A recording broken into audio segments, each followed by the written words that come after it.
आज से तकरीबन 10 साल कबल मियाँ शहबाज शरीफ पंजाब के वजीर आला थे। ये उस ज़माने चंद बिजनेसमैनों को साथ लेकर जर्मनी गए थे। डॉक्टर मोहम्मद असलम भी उनके साथ थे। डॉक्टर असलम पोल्ट्री मसनूआत के बिजनेस में थे। मियाँ साहब ने दौरे के आखिर में जर्मन बिजनेसमैनों से मुलाकात की और उन्हें पाकिस्तान में सरमायाकारी की दावत दी। वजीर आला समेत पूरा हुकूमती वफ्द जर्मन बिजनेसमैनों के सामने झुका बैठा था। सरमायाकारी बोर्ड के चेयरमैन जर्मन बिजनेसमैनों को मुफ्त ज़मीन से लेकर सस्ती बिजली तक सब कुछ देने को तैयार थे। डॉक्टर असलम के साथ एक जर्मन बिजनेसमैन बैठा था और चेयरमैन उसे अपने हाथ से काफ़ी बनाकर दे रहा था। डॉक्टर साहब ने जर्मन से पूछा, आपके पास कितने मुलाजिम हैं? ये वो सवाल है जो हर बिजनेसमैन दूसरे बिजनेसमैन की वर्थ का अंदाज़ा लगाने के लिए पूछता है। जर्मन ने जवाब दिया, 250।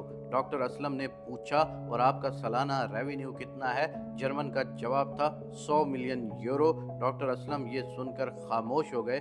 थोड़ी देर बाद जर्मन ने उनसे पूछा कि आपके पास कितने मुलाजिम हैं और आपका रेवेन्यू कितना है? डॉक्टर असलम ने हंस के जवाब दिया, मेरे पास 4000 मुलाजमीन हैं और मेरा रेवेन्यू 800 मिलियन यूरो होता है। ये सुनकर जर्मन बिजनेसमैन हैरत से उनकी तरफ देखने लगा और फिर बोला, मेरी गवर्नमेंट को चाहिए कि ये आपको जर्मनी में बिजनेस की दावत दें, क्योंकि इस हाल में मौजूद किसी जर्मन बिजनेसमैन के पास 4000 मुलाजमीन नहीं है। डॉक्टर असलम ने वापसी पर जहाज में ये वाकया वजीर आला को सुनाया और उसके बाद अर्ज किया, मियाँ साहब, मैं इतनी बड़ी कंपनी चला रहा हूँ, हुकूमत को अरबों रुपए टैक्स भी दे रहा हूँ, लेकिन मुझे आज तक चेयरमैन सरमायाकारी बोर्ड नहीं मिले। मुझे मामूली कामों के लिए भी डिप्टी कमिश्नर के दफ्तर में जलील होना पड़ता है और मेरे ऊपर इस वक्त भी 2 दर्जन मुकदमात हैं और मैं जेल से बचने के लिए 6 बड़े वकीलों को हर महीने फीस देता हूँ। रियासत के पास मेरे लिए वक्त है और ना ही इज्जत, जबकि दूसरे मुल्कों के छोटे छोटे बिजनेसमैनों को हम आधा मुल्क देने के लिए तैयार हो जाते हैं। दूसरा, मैं जर्मनी से मदर बर्ड इंपोर्ट करता हूँ, मैं उनका खरीदार हूँ। मैं जब जर्मनी आता हूं तो पोल्ट्री की तीसरी बड़ी कंपनी का मैनेजर मुझे रिसीव करने एयरपोर्ट आता है, जबकि उस कंपनी का नुमाइंदा हुकूमत की दावत के बावजूद आपकी मीटिंग में नहीं आया। हुकूमत को इससे कुछ नुक्तों का अंदाज़ा करना चाहिए। मसलन, यूरोपीय कंपनियां किसी हुकूमत की दावत पर दूसरे मुल्कों में सरमायाकारी नहीं करती। ये जब भी करेंगी पाकिस्तानी कंपनियों के साथ सरमायाकारी करेंगी। दूसरा, आप पाकिस्तानी बिजनेसमैन को इज्जत दें, ये पूरी दुनिया को लाहौर ले आएंगे। डॉक्टर असलम के दलाइल मंतकी और प्रैक्टिकल थे, लिहाजा इस बहस का वही नतीजा निकला जो अमूमन निकला करता है। मियाँ साहब डॉक्टर साहब से हल्के से नाराज हो गए। हमें गैर मुल्की सरमायाकारी के मामले में ये बुनियादी नुक्ता समझना होगा। मुल्कों की मईशत को लोकल बिजनेसमैन डेवलप करते हैं और ये लोग ही दूसरे मुल्कों की कंपनियों और सरमाए को मुल्क में लेकर आते हैं। मसलन आप भारत की मिसाल ले लें। भारत में इस वक्त 274 अरबपति हैं। ये लोग कौन हैं? ये भारतीय हैं। मुकेश अंबानी 116 अरब डॉलर का मालिक है। ये कौन है? ये भी भारतीय बिजनेसमैन है और इसकी कंपनियों में यूरोप और अमेरिका के दर्जनों सरमायाकारों ने सरमायाकारी कर रखी है।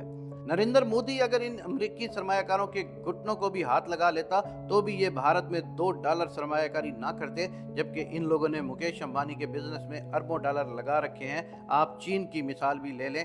क्या चीन को चीन अमेरिकी और यूरोपीय कंपनियों ने बनाया है? जी नहीं, चीन चीनी कंपनियों और बिजनेसमैनों के जरिए चीन बना और जब ये बन गया तो फिर मगरबी कंपनियों ने चीनी कंपनियों में सरमायाकारी की। आज एप्पल की 90% मसनूआत चीन में बन रही हैं और इसके लिए चीनी हुकूमत ने एक बार भी एप्पल कंपनी से कोई दरख्वास्त नहीं की। ये बिजनेस टू बिजनेस डील है। हमें ये बुनियादी नुक्ता समझना होगा। मैं यहाँ सैयद बाबर अली और एंग्रो कंपनी के डेयरी ब्रांड ऑलपर की मिसाल दूंगा। सैयद बाबर अली पाकिस्तान में नेस्ले के मेन शेयर होल्डर हैं। सवाल ये है कि अगर हमारे वजीर आजम नेस्ले कंपनी के दफ्तर जाकर दरख्वास्त करते तो क्या नेस्ले पाकिस्तान में सरमायाकारी करती? जबकि नेस्ले ने सैयद बाबर अली की वजह से अपना पानी का ब्रांड पाकिस्तान से स्टार्ट किया, प्योर लाइफ पाकिस्तान से स्टार्ट हुआ और इनका दुनिया का दूध का सबसे बड़ा प्लांट भी पाकिस्तान में है। इसी तरह हॉलैंड की डेयरी मसनूआत की सबसे बड़ी कंपनी फ्राइलैंड ने 2015 में ऑलपर में $500 मिलियन की सरमायाकारी की और उसमें हुकूमत का कोई कंट्रीब्यूशन नहीं था।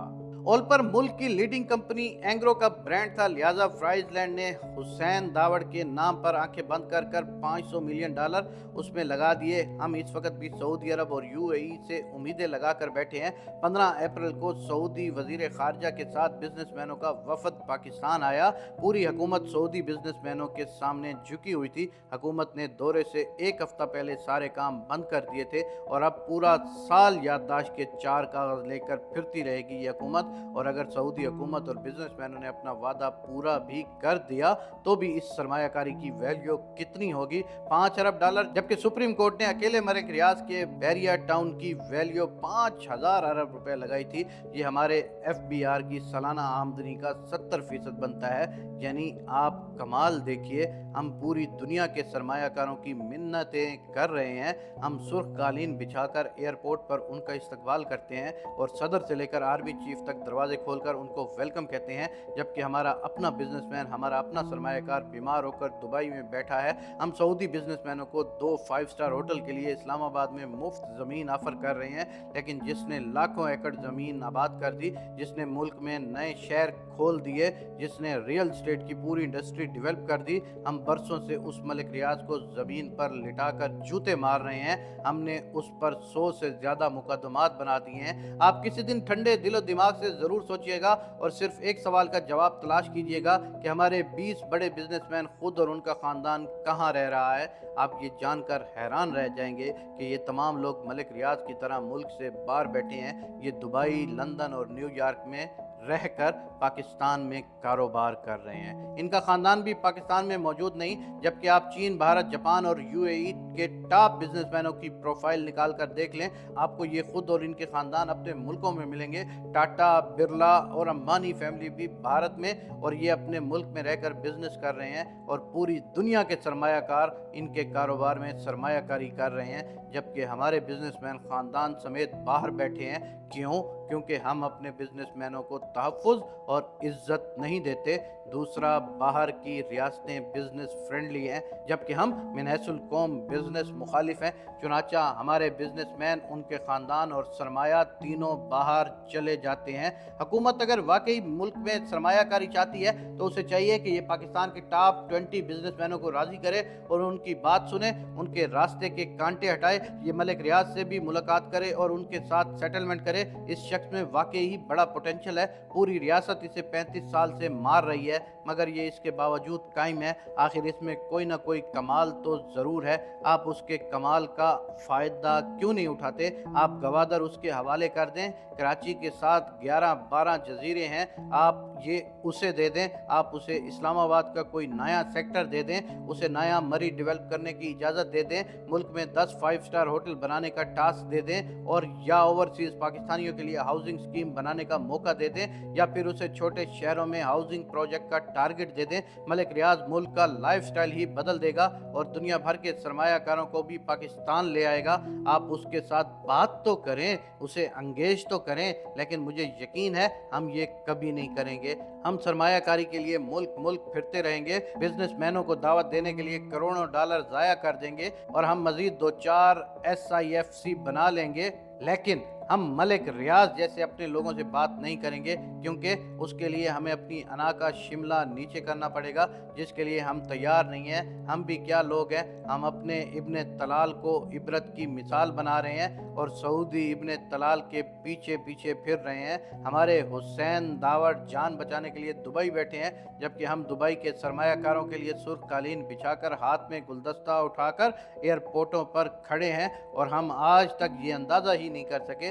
सरमाया मिन्नतों से नहीं, उसके लिए माहौल चाहिए, और माहौल की हालत ये है, हमारे टॉप 20 सरमायाकार मुल्क से बाहर बैठे हैं।